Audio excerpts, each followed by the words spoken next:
നമുക്ക് ആദർശിൻ്റെയും നയനയുടെയും ഇന്നത്തെ നല്ലൊരു കഥയായിട്ടാണ്. വീഡിയോ ഇഷ്ടപ്പെടുവാണെങ്കിൽ ഒന്ന് ഹൈപ്പ് ചെയ്യാൻ മറക്കരുത്. അങ്ങനെ നമ്മൾ കാണുന്ന ഒടുവിൽ നന്ദു നവീനെ കാണാനായിട്ട് വരുന്നുണ്ട്. അങ്ങനെ നവീനെ ചോദിച്ചു, അല്ല എന്താ നന്ദു കാണണമെന്ന് പറഞ്ഞ എന്താന്ന് ചോദിച്ചു. അപ്പോഴേക്കും നന്ദു പറഞ്ഞു, അതെ എൻ്റെ ചേച്ചിയെ കേസിൽ നിന്നൊക്കെ രക്ഷിച്ച ആളല്ലേ, അപ്പം ഞാൻ നവീനെ വേണ്ടി എന്തെങ്കിലും ചെയ്യണ്ടേന്ന് ചോദിച്ചു. എന്ത് ചെയ്യാനായിട്ട്?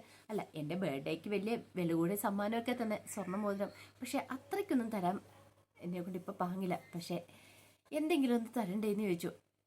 അത് കേട്ട് കഴിഞ്ഞപ്പോൾ നവീൻ പറഞ്ഞു, അല്ല ഞാൻ അങ്ങനെ എന്തെങ്കിലും വേണമെന്ന് പറഞ്ഞു. അതല്ല, ഇതേ നവീനേട്ടന് വേണ്ടി ഞാനൊരു ജോഡി ഡ്രസ്സ് വാങ്ങിച്ചിട്ടുണ്ട്, പാകമാണെന്നറിയില്ല, പക്ഷേ നവീനേട്ടൻ്റെ ഏകദേശം സൈസൊക്കെ അച്ഛൻ ഞാൻ വാങ്ങിയെന്ന് പറഞ്ഞു. അങ്ങനെ അത് നവീൻ്റെ കയ്യിലേക്ക് കൊടുക്കുകയാണ്. നവീന് ഭയങ്കര സന്തോഷമായി. പിന്നീട് നവീനോട് പറഞ്ഞു, ആദ്യ തവണയല്ല രണ്ടാം തവണയാണ് ഞങ്ങളുടെ കുടുംബത്തെ രക്ഷിക്കുന്നത്, അപ്പോൾ പിന്നെ നവീനേട്ടന് വേണ്ടി ഇത്രയെങ്കിലും ഞാൻ ചെയ്തു തരണ്ടേന്ന് ചോദിച്ചു. നവീൻ പറഞ്ഞു, ഇതിൻ്റെ ഒന്നും കാര്യമില്ലായിരുന്നു എന്തോ, ഒരു നന്ദി വാക്ക് പറഞ്ഞാൽ മതി, അത് തന്നെ എനിക്ക് ധാരാളം വന്നു പറഞ്ഞു. അതല്ലല്ലോ നവീനേട്ടാ ശരി, ഇത്രയൊക്കെ ചെയ്തു തരുന്ന നവീനേട്ടന് വേണ്ടി ഞാൻ എന്തെങ്കിലും ചെയ്തു തന്നില്ലെങ്കിൽ അതെനിക്ക് വിഷമമുള്ള കാര്യമെന്ന് പറഞ്ഞു. നവീൻ പറഞ്ഞു, ഇതൊന്നും മോഹിച്ചിട്ടല്ല ഞാൻ ചെയ്യുന്നത്, നന്ദുവിനോടും കുടുംബത്തോടുള്ള സ്നേഹം കൊണ്ടാന്ന് പറഞ്ഞു. നന്ദു പറഞ്ഞു, അതെനിക്കറിയാം, പക്ഷെ എന്നാലും എനിക്കെന്തോ ഇത് തരണമെന്ന് തോന്നി, അതുകൊണ്ടാണ് ഞാൻ ഇങ്ങോട്ടേക്ക് ഓടി വന്നതെന്ന് പറഞ്ഞു. അപ്പോഴേക്കും നവീൻ പറഞ്ഞു, എങ്കിലൊരു കാര്യം ചെയ്യാം, എന്തേലും ഫുഡ് കഴിച്ചിട്ട് പോയാൽ മതി, നമുക്ക് ഏതെങ്കിലും നല്ലൊരു റെസ്റ്റോറൻറ്റിലേക്ക് പോകാം. ഏയ് അതിപ്പോൾ വേണ്ട നവീനേട്ടാ. അതെന്താ? എനിക്ക് കുറേ തിരക്കുണ്ട്, ഞാൻ ഡ്യൂട്ടിക്കിടയിൽ ഇങ്ങോട്ടേക്ക് ഓടി വന്നാൽ ഇത് നവീനേണ്ട തരണമല്ലോ എന്ന് ഓർത്തിട്ട്, അല്ലെങ്കിൽ ഞാൻ വരത്തില്ലായിരുന്നു, അതുകൊണ്ട് അതൊക്കെ നമുക്ക് പിന്നീട് ഒരു ദിവസം ആവെന്ന് പറഞ്ഞു. ശരി, അങ്ങനെയാണെങ്കിൽ അങ്ങനെ ആയിക്കോട്ടെ എന്ന് പറഞ്ഞു. എന്നാൽ ശരി നവീനേട്ടാന്ന് പറഞ്ഞുകൊണ്ട് നന്ദു അങ്ങോട്ട് പോയി പോലീസ് ജീപ്പിലേക്ക് കയറുവാണ്. ഈ സമയത്ത് നവീന ഗിഫ്റ്റ് നെഞ്ചോട് ചേർത്തു. തൻ്റെ കാമുകി തനിക്കായിട്ട് ആദ്യമായിട്ട് തന്ന ഗിഫ്റ്റാണിത്. താൻ അവളെ എത്രമാത്രം ഇഷ്ടപ്പെടുന്നുണ്ട്, ഈ ഗിഫ്റ്റ് തനിക്ക് അത്ര വിലപ്പെട്ടതാണ്. അങ്ങനെ കാറിൽ കയറിയിട്ടും നവീന് എന്ത് ചെയ്യാമെന്നറിയില്ല, ഭയങ്കര സന്തോഷമായിരുന്നു, ഇത്രയൊന്നും പ്രതീക്ഷിച്ചിട്ടുണ്ടായിരുന്നില്ല. പിന്നീട് നവീൻ പറഞ്ഞു, ഈ ഗിഫ്റ്റ് എന്ന് പറഞ്ഞിട്ടുണ്ടെങ്കിൽ തൻ്റെ ജീവിതത്തിലെ ഏറ്റവും വലിയ ഒന്നായിരിക്കും, ഒരു പക്ഷേങ്കിൽ എന്നും അവൾ ആത്മാർത്ഥമായിട്ട് തന്നെ സ്നേഹിക്കുമായിരിക്കും, ഇതുപോലെ തന്നെ സ്നേഹിക്കുമായിരിക്കും എന്നൊക്കെ ഒരു ചിന്തയായിരുന്നു നവീൻ്റെ മനസ്സിൽ. പിന്നീട് നവീൻ വീട്ടിൽ ചെന്ന് നന്ദു വാങ്ങിച്ചു കൊടുത്ത ഡ്രസ്സൊക്കെ ഇങ്ങനെ ഇട്ടിട്ട് ഇരിക്കണം. അങ്ങനെ മൊത്തത്തിൽ നോക്കി, കൊള്ളാം, സൂപ്പറായിട്ടുണ്ട്. അപ്പോഴാണ് പത്മ ചായയൊക്കെ ആയിട്ട് വന്നത്. പത്മയോട് ചോദിച്ചു, എങ്ങനെയുണ്ടമ്മ എൻ്റെ ലുക്ക്, ഈ ഡ്രസ്സ് എനിക്ക് ചേരുന്നുണ്ടോയെന്ന് ചോദിച്ചു. നല്ല ഭംഗിയുണ്ടല്ലോടാ കാണാനെന്ന് പറഞ്ഞു. അല്ല ഇതെന്തിന് എന്തത്തെ പ്രത്യേകതയും ചോദിച്ചു. പ്രത്യേകതയോ? അതെനിക്ക് വേണ്ടപ്പെട്ട ഒരാൾ വാങ്ങി തന്നാന്ന് പറഞ്ഞു. വേണ്ടപ്പെട്ട ഒരാളോ? അതാരാ? അമ്മ എനിക്കിതൊരു ഗിഫ്റ്റ് കിട്ടിയതാന്ന് പറഞ്ഞു. ഗിഫ്റ്റോ? ആഹാ കൊള്ളാലോ എന്ന് പറഞ്ഞു. അപ്പോഴേക്കും നവീൻ ഓർത്തു, ഇനിയിപ്പം നന്ദുവിൻ്റെ പേര് പറയാതെ എന്നിട്ട് കാര്യമില്ല, പേരൊക്കെ പതുക്കെ പതുക്കെ പറഞ്ഞു തുടങ്ങണം. പത്മ ചോദിച്ചു, ആരാടാ നിനക്ക് ഗിഫ്റ്റ് തന്നേന്ന് ചോദിച്ചു. അതെനിക്കൊരു പോലീസ് ഓഫീസറാ തന്നേ. പോലീസ് ഓഫീസറോ? അതാരടാ ആ പോലീസ് ഓഫീസർ? അമ്മേ നന്ദു തന്ന ഗിഫ്റ്റാന്ന് പറഞ്ഞു.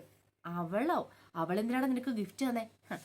അമ്മേ അത് പിന്നെ അവളുടെ ചേച്ചിയെ ഞാൻ രക്ഷിച്ചില്ലേ, അപ്പം അതിൻ്റെ സന്തോഷമായിട്ട് എനിക്ക് തന്നതെന്ന് പറഞ്ഞു.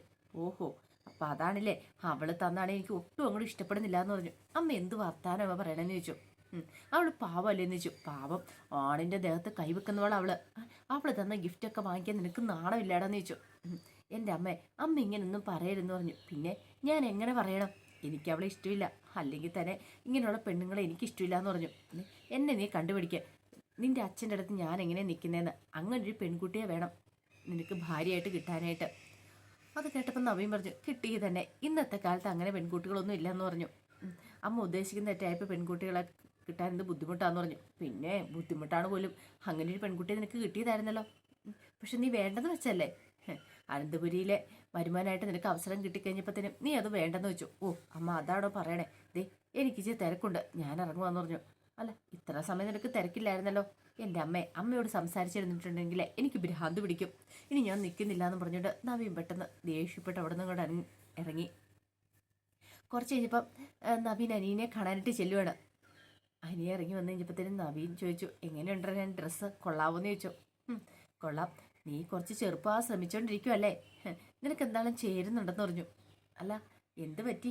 അതെ ഈ ഡ്രസ്സിനൊരു പ്രത്യേകതയുണ്ട്, അത് നിനക്ക് പറഞ്ഞാൽ ചിലപ്പോൾ മനസ്സിലാവുമെന്ന് പറഞ്ഞു. എന്ത് പ്രത്യേകത? ഇതെനിക്ക് നന്ദു ഗിഫ്റ്റ് തന്നാന്ന് പറഞ്ഞു. അപ്പോഴേക്കും അനിയുടെ മുഖമൊക്കെ അങ്ങോട്ട് മാറി. ഗിഫ്റ്റ് തന്നോ? നന്ദുവോ? അതേന്നേ, അവൾ എനിക്ക് ഗിഫ്റ്റ് തന്ന എന്തിനാന്ന് വെച്ചാൽ അവളുടെ ചേച്ചിയെ ഞാൻ രക്ഷിച്ചില്ലേ, അപ്പം അതിൻ്റെ പ്രത്യുപകാരമായിട്ട്. ആ സമയം അനി ഇങ്ങനെ വല്ലാതൊരവസ്ഥയിൽ നവീനെ നോക്കുകയാണ്. നവീന് മനസ്സിലായി എനിക്ക് സങ്കടമായിട്ടുണ്ടെന്നുള്ള കാര്യം. എടാ, നീ എന്നോട് ഓരോ കാര്യങ്ങളൊക്കെ പറഞ്ഞ് കള്ളത്തരം പറഞ്ഞ് ഇത്രയും കാലം എന്നെ നന്ദുവിനെ അകറ്റിക്കൊണ്ടിരുന്നു. ഇനി ഞാനങ്ങനെ വെറുതെ വിടില്ലടാ എന്നൊക്കെയായിരുന്നു നബിയും മനസ്സിൽ പറഞ്ഞത്. നവീൻ ചോദിച്ചു, എന്താടാ ഇനി നിന്റെ മുഖം എന്താ വല്ലായിരിക്കണേ? ഓ, ഇത് കാണിക്കാൻ വേണ്ടിയിട്ടാണോ നീ എന്നെ ഇങ്ങോട്ടേക്ക് ഈ സമയമില്ലാത്ത സമയത്ത് വിളിപ്പിച്ചേ എന്നും പറഞ്ഞ് അനി ദേഷ്യപ്പെടുവാണ്. സമയമില്ലാത്ത സമയത്തോ? അതെ, ഞാനിവിടെ തിരക്കിട്ട ജോലിയിലായിരുന്നു. അത്യാവശ്യമായിട്ട് എന്നെ ഒന്ന് കാണണം എന്ന് പറഞ്ഞപ്പോൾ ഞാനടുത്ത് വലിയ ഏതാണ്ട് കാര്യത്തിന് വേണ്ടിയിട്ടായിരിക്കുന്നു. എടാ, ഇങ്ങനെയുള്ള ചീള് കേസുകൾക്ക് വേണ്ടിയിട്ട് എന്നെ എങ്ങനെ വിളിപ്പിക്കരുതെന്ന് പറഞ്ഞു. നവീൻ പറഞ്ഞു, എടാ നീ എന്തൊക്കെയാ ഈ പറയണേ? എനിക്കിത് ചീള് കേസൊന്നുമല്ല. നന്ദു, എന്നെ നന്ദുവിനെയും കൂടെ അടുപ്പിക്കാൻ ശ്രമിച്ച ആൾ നീയല്ലേ? അപ്പം പിന്നെ നിന്നെ കാണിക്കേണ്ടത് അതുകൊണ്ടാണ് ഞാൻ നിന്നെ വിളിപ്പിച്ചതെന്ന് പറഞ്ഞു. അനി പറഞ്ഞു, അതെ, എനിക്ക് കുറച്ച് തിരക്കുണ്ടെന്ന് പറഞ്ഞു. എടാ, നമുക്ക് എല്ലാവർക്കും ഒന്ന് അടിച്ചു പൊളിക്കണ്ടേ? ഒരു പാർട്ടി അത് നടത്തണമെന്ന് എനിക്ക് ആഗ്രഹമുണ്ടെന്ന് പറഞ്ഞു. അത് കേട്ടപ്പോൾ അനി പറഞ്ഞു, ഏയ് വേണ്ട വേണ്ട, എനിക്ക് സമയമൊന്നുമില്ല. നീ ഒരു കാര്യം ചെയ്യുക, നിന്റെ ഫ്രണ്ട്സിനെ ആരെങ്കിലും വിളിച്ചു പാർട്ടി കൊടുക്കുക. അല്ലടാ, നന്ദു എനിക്കൊരു ഗിഫ്റ്റ് തന്നതല്ലേ, അപ്പോൾ അതിൻ്റെ ഒരു പാർട്ടി നടത്താൻ തീരുമാനിച്ചു. അവൾക്ക് എന്നെ ഇഷ്ടപ്പെടാ. എന്നോടിപ്പോൾ അവൾക്ക് ഭയങ്കര പ്രേമോ, അതുകൊണ്ട് അവൾ എനിക്ക് ഗിഫ്റ്റ് തന്നേന്ന് പറഞ്ഞു. പ്രേമോ? പിന്നല്ലാതെ, അവൾക്ക് പ്രേമം ആയതുകൊണ്ടാ എനിക്ക് ഗിഫ്റ്റ് തന്നെ. പട്ടതുപോലെ ഒന്നുമല്ല, അവൾക്കിപ്പോൾ എന്നോട് ഭയങ്കര സ്നേഹമാണ്. അത് അവളുടെ ഓരോ പ്രവർത്തിയിൽ നിന്ന് എനിക്ക് മനസ്സിലാക്കാൻ സാധിക്കുന്നുണ്ടെന്ന് പറഞ്ഞു. അപ്പോഴേക്കും അനി പറഞ്ഞു, പിന്നെ അവളെ നീ ഇതിലായിട്ട് മനസ്സിലാക്കിയിട്ടില്ല, അതുകൊണ്ടാന്ന് പറഞ്ഞു. നവീൻ പറഞ്ഞു, അതൊക്കെ നിന്റെ വെറും തോന്നല, അങ്ങനെയൊന്നുമല്ല, അവളെന്നെ മനസ്സിലാക്കി തുടങ്ങിയിടാന്ന് പറഞ്ഞു. അപ്പോഴേക്കും അനി പറഞ്ഞു, എനിക്ക് കുറേ തിരക്കുണ്ട് കമ്പനിയിൽ, ഞാൻ പോയേക്കുമെന്നും പറഞ്ഞ് ദേഷ്യപ്പെട്ട് തിരക്ക് പിടിച്ചങ്ങോട്ട് പോവാണ്. നവീൻ വിളിച്ചിട്ട് നിന്നില്ല. ഈ സമയം നവീൻ മനസ്സിൽ പറഞ്ഞു, എടാ നീ അവളെ വളയ്ക്കാൻ നോക്കിയിട്ട് നടന്നില്ലോ, അപ്പം അതിൻ്റെ ദേഷ്യമില്ല ഇപ്പം നിനക്ക്. എനിക്കെല്ലാം മനസ്സിലാവുന്നുണ്ടാ. അധികം വൈകാതെ തന്നെ അവൾ എൻ്റേതാവാൻ പോവുക, നീ കണ്ടു എന്നൊക്കെ പറഞ്ഞിട്ട് നവീനും കാറിൽ കയറി അങ്ങോട്ട് പോവാണ്. കുറച്ച് കഴിഞ്ഞപ്പോൾ നന്ദുവിനെ കാണാനായിട്ട് അനി ചെല്ലുവാണ്. അങ്ങനെ ചെന്ന് കഴിഞ്ഞിട്ട് നന്ദുനോട് ചോദിച്ചു, അല്ല നീ നവീന് വേണ്ടിയിട്ട് ഡ്രസ്സ് വാങ്ങിച്ചു കൊടുത്തോന്ന് ചോദിച്ചു. നന്ദു പറഞ്ഞു, വാങ്ങിച്ചു കൊടുത്തു. അത് വാങ്ങിച്ചു കൊടുക്കണ്ടല്ലേ ഇനി? ഒന്ന് ആലോചിച്ച് നോക്കി, നവീനേണ്ണ എന്തൊക്കെ കാര്യങ്ങളാണ് ചെയ്തു തന്നെ, അപ്പം പിന്നെ അത്രയെങ്കിലും ഞാൻ ചെയ്യണ്ടേന്ന് ചോദിച്ചു. ഇത് കേട്ടേച്ചിപ്പം അനി പറഞ്ഞു, എന്നിട്ടും നിനക്ക് എനിക്ക് ഡ്രസ്സൊന്നും വാങ്ങാൻ തോന്നിയില്ലോ, നീ അവന് വാങ്ങിച്ചു കൊടുത്തു. അപ്പോഴേക്കും നന്ദു പറഞ്ഞു, ആര് പറഞ്ഞു നിനക്ക് വാങ്ങിയില്ലെന്ന്? എനിക്ക് ഡ്രസ്സ് എടുക്കാൻ കയറി കഴിഞ്ഞപ്പോഴേ ഞാൻ നിനക്കുള്ള എന്തെങ്കിലും ഉണ്ടോയെന്ന് ആദ്യം നോക്കിയത്. നിനക്ക് വാങ്ങിച്ചതിന് ശേഷം ഞാൻ നവീനേട്ടന് വാങ്ങിയെന്ന് പറഞ്ഞു. അപ്പോഴേക്കും എനിക്ക് ഭയങ്കര സന്തോഷമായി. എടാ, നിനക്ക് ഞാൻ വാങ്ങിക്കാതെ പിന്നെ നവീനേട്ടന് വാങ്ങിച്ചു കൊടുക്കുമെന്ന് ചോദിച്ചിട്ട് കാറിനകത്തേക്ക് പോയിട്ട് ഒരു ജോഡി ഡ്രസ്സ് എടുത്തിട്ട് കൊടുക്കുകയാണ്. ഇതാ നിനക്കുള്ളതെന്ന് പറഞ്ഞു. എനിക്ക് സന്തോഷമായി. അപ്പോഴേക്കും നന്ദു പറഞ്ഞു, നിനക്കെന്താടാ എൻ്റെ കാര്യത്തിൽ വല്ല സംശയം ഉണ്ടോ എന്ന് ചോദിച്ചു. അല്ല നന്ദു, അത് പിന്നെ ഞാനും മനസ്സിലായി, എനിക്കെല്ലാം മനസ്സിലായെന്ന് പറഞ്ഞു. അനി പറഞ്ഞു, നവീന് വാങ്ങിച്ചു കൊടുത്തെന്ന് അറിഞ്ഞു കഴിഞ്ഞപ്പോൾ എനിക്ക് ഭയങ്കര സങ്കടമായിരുന്നു. പിന്നെ ഇപ്പം എനിക്ക് സന്തോഷമുണ്ടെന്ന് പറഞ്ഞു. എനിക്ക് ആപ്പാടൊരു ഭയം ഉണ്ടായിരുന്നു. എനിക്കറിയാം നിനക്ക് പേടി ഉണ്ടാവുമെന്ന്. നീ അങ്ങനെ പേടിക്കേണ്ട കാര്യമൊന്നുമില്ലടാ. നീ ചിന്തിക്കുന്നേക്കാളും കൂടുതലായിട്ട് നിന്നെക്കുറിച്ച് ഞാൻ ഓർക്കുന്നുണ്ട്. ഓരോ നിമിഷം ഞാൻ ഓർക്കുന്നുണ്ട്. പക്ഷേ അത് മനസ്സിലാതെ പോകുന്ന ആളാ നീയാന്ന് പറഞ്ഞു. സോറി നന്ദു, ഞാൻ അങ്ങനെയൊന്നും വേണ്ട, കൂടുതലൊന്നും പറയണ്ടെന്ന് പറഞ്ഞു. അതെ, നീ എന്നെക്കുറിച്ച് ഓർത്തില്ലെങ്കിലും ഞാൻ ഓർക്കുന്നുണ്ട്. അതുകൊണ്ടല്ലേ ഞാൻ ഡ്രസ്സ് മേടിക്കാൻ പോയ സമയത്ത് തന്നെ ആദ്യം നിനക്ക് ഞാൻ ഡ്രസ്സ് സെലക്ട് ചെയ്തേന്ന് പറഞ്ഞു. പിന്നെ എനിക്ക് കുറച്ച് തിരക്കുണ്ട്, പോകണമെന്ന് പറഞ്ഞു. അത് കേട്ടപ്പോൾ അനി പറഞ്ഞു, ശരി ആയിക്കോട്ടെ. അനി അങ്ങനെ കാറിൽ കയറാനായിട്ട് തിരിഞ്ഞു കഴിഞ്ഞിട്ട് വീണ്ടും നന്ദുവിൻ്റെ അടുത്തേക്ക് വന്നു. എന്താ അനി, എന്താ പോകാത്തതെന്ന് ചോദിച്ചു. അത് പിന്നെ എനിക്ക് കെട്ടിപ്പിടിച്ചൊരു ഉമ്മ തരാൻ തോന്നുന്നുണ്ടെന്ന് പറഞ്ഞു. ഉമ്മ തരാനോ? ഇത് പബ്ലിക് പ്ലേസാ. അതുകൊണ്ട് മാത്രം ഞാനങ്ങ് സഹിക്കുക. ഇനിയിപ്പം എസ്ഐനെ നടുറോട്ടി വെച്ച് ഉമ്മ വെച്ചെന്നും പറഞ്ഞുകൊണ്ട് പിടിച്ചെന്നെ അകത്തിട്ടാലോ? നന്ദു പറഞ്ഞു, അതൊരു കാരണവശാലും ഉണ്ടാകത്തില്ല. കാരണം അകത്തിട്ട് കഴിഞ്ഞിട്ടുണ്ടെങ്കിലേ അത്ര സമയം നിന്നെ വീണ്ടും സഹിക്കണ്ടേന്ന് ചോദിച്ചു. അനി പറഞ്ഞു, കൊള്ളാന്നൊക്കെ പറഞ്ഞിട്ട് അനി എന്ത് ചെയ്തു, അങ്ങോട്ട് കയറി പോവാണ്. പിന്നീട് മുത്തശ്ശനും കൂടെ സംസാരിച്ചുകൊണ്ടിരിക്കുക. മുത്തശ്ശനോട് പറഞ്ഞു, ഇന്നാണ് ഈ കുടുംബത്തിലുള്ള ആ വൃത്തികെട്ടവൻ AN ജ്വല്ലറിൻ്റെ മാനേജർ ആവാനായിട്ട് പോകുന്നത്. എന്ത് ചെയ്യാനാന്ന് പറ, ഇതുപോലത്തെ ഒരെണ്ണം ഈ വീട്ടിലുണ്ടായി പോയല്ലോ എന്നൊക്കെ പറഞ്ഞു. അപ്പോഴേക്കും മുത്തശ്ശൻ പറഞ്ഞു, പറഞ്ഞിട്ടൊന്നും കാര്യമില്ല വസുന്ധരെ, എന്താന്ന് വെച്ചാൽ ചെയ്യട്ടെ, ഇനി നമ്മൾ അതിനകത്ത് തലയിടാൻ പോകണ്ട.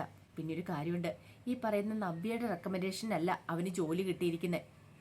അതിനപ്പുറത്തേക്ക് വേറെന്തൊക്കെയോ കാരണമുണ്ട്.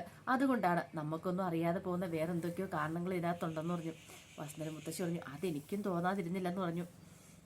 അപ്പോഴേക്കാണ് നവ്യയുടെ വരവ്. നവ്യ വന്നിട്ട് പറഞ്ഞു, അതെ, ഈ കുടുംബത്തിൽ നിന്ന് ആരെങ്കിലും എന്തെങ്കിലും നല്ല കാര്യത്തിന് പോവുകയാണെങ്കിൽ പൂജാമുറി കയറി പ്രാർത്ഥിക്കുന്ന കാര്യങ്ങളൊക്കെ ഉണ്ട്. പക്ഷേങ്കിൽ ഇന്ന് ആരും പൂജാമുറിലേക്ക് കയറിയിട്ട് പോലില്ല. നബി AN ജ്വല്ലറിയുടെ മാനേജർ അവനായിട്ട് പോവുകയല്ലേ, നിങ്ങൾ എന്താ വരാത്തെ? ഞാൻ മുത്തശ്ശനോടും പറഞ്ഞാണല്ലോ എന്ന് പറഞ്ഞു. അപ്പോഴേക്കും മുത്തശ്ശൻ പറഞ്ഞു, കാര്യങ്ങളൊക്കെ ശരി തന്നെയാണ്. അവന് ജോലി കിട്ടണമെന്ന് ആഗ്രഹം ഉണ്ടായിരുന്നു. ജോലി കിട്ടുകയും ചെയ്തു. പക്ഷേ ഈ കുടുംബത്തിൻ്റെ ശത്രുവാണ് ഏൻ ജ്വല്ലറിക്കാർ. അവരുടെ ജ്വല്ലറിയിലേക്ക് പോകുന്ന സമയത്ത് അവന് വേണ്ടിയിട്ട് പൂജകളും വഴിപാടുകളും നടത്താനൊന്നും എന്നെക്കൊണ്ട് പറ്റില്ല എന്ന് പറഞ്ഞു. അപ്പോഴേക്കും നവ്യ പറഞ്ഞു, ഇതെന്താ മുത്തശ്ശ ഇങ്ങനെ പറയണേ? അതെ, ഞാൻ പറഞ്ഞല്ലോ നവിയെ, അവന് പോകാൻ അനുമതി കൊടുത്തെന്ന് ഓർത്തുകൊണ്ട് അവൻ്റെ എല്ലാ കാര്യത്തിനും സപ്പോർട്ട് ചെയ്ത് നിൽക്കുമെന്ന് ഒരിക്കലും ചിന്തിക്കരുത്. അങ്ങനെ സപ്പോർട്ട് ചെയ്യാനൊന്നും പറ്റത്തൊന്നുമില്ല. പറഞ്ഞു കേട്ടല്ലോ. അപ്പോഴേക്കും നവ്യ പറഞ്ഞു, മുത്തശ്ശിക്കെങ്കിലും വന്നുകൂടെയെന്ന് ചോദിച്ചു. ഞാൻ വരുന്നില്ല നവ്യെ. ദേ, മുത്തശ്ശൻ പറഞ്ഞ അഭിപ്രായം തന്നെ എനിക്കുള്ളത്. ഈ നമ്മുടെ കമ്പനിയുടെ എതിരാളികൾക്ക് വേണ്ടിയിട്ടാണ് അവനിപ്പോൾ പ്രവർത്തിക്കാനായിട്ട് പോകുന്നത്. അങ്ങനെ ഒരു സാഹചര്യത്തിൽ അവൻ എനിക്ക് ഒരിക്കലും ഉൾക്കൊള്ളാൻ പറ്റില്ല എന്ന് പറഞ്ഞു. എനിക്കറിയാമായിരുന്നു അല്ലെങ്കിൽ ഇങ്ങനെയാ വരുത്തളെന്ന്. എൻ്റെ അബിയോട് ഈ കുടുംബത്തിൽ ആർക്കും സ്നേഹമില്ല എന്നൊക്കെ പറഞ്ഞുകൊണ്ട് എന്തൊക്കെയോ പറഞ്ഞ് വിടുകൊടുത്തിട്ട് നവി അങ്ങോട്ട് പോകണം. അപ്പോഴേക്കും മുത്തശ്ശി പറഞ്ഞു, കണ്ടില്ലേ, പറഞ്ഞിട്ട് കാര്യമൊന്നുമില്ല. ഇവളിനി എന്നാ ഈ കാര്യങ്ങളൊക്കെ ഒന്ന് വിശ്വസിക്കുന്നത്? അവൻ്റെ ചതികളൊക്കെ എന്നാ തിരിച്ചറിയുന്നേ? മുത്തശ്ശൻ പറഞ്ഞു, ഇനി അധികകാലം ഉണ്ടാകത്തില്ല വസുന്ധരെ. അറിയത്തില്ലാത്തതുകൊണ്ടാ അവൾ സത്യങ്ങളൊക്കെ തിരിച്ചറിയുന്നൊരു ദിവസം വരാൻ പോകുന്നുള്ളെന്ന് പറഞ്ഞു. പിന്നീട് നവ്യ നേരെ സിറ്റൗട്ടിലേക്ക് ചെല്ലുമ്പം അവന്തിക ഫോണിനകത്തൊക്കെ നോക്കി ഇരിക്കുകയാണ്. നവ്യ എന്നിട്ട് പറഞ്ഞു, അയർലൻഡിൽ പോയി വന്നതിന് ശേഷം നിനക്ക് നല്ല മാറ്റം ഉണ്ടല്ലേ അവന്തികയെന്ന് ചോദിച്ചു. അവന്തി ചോദിച്ചു, അതെന്താ?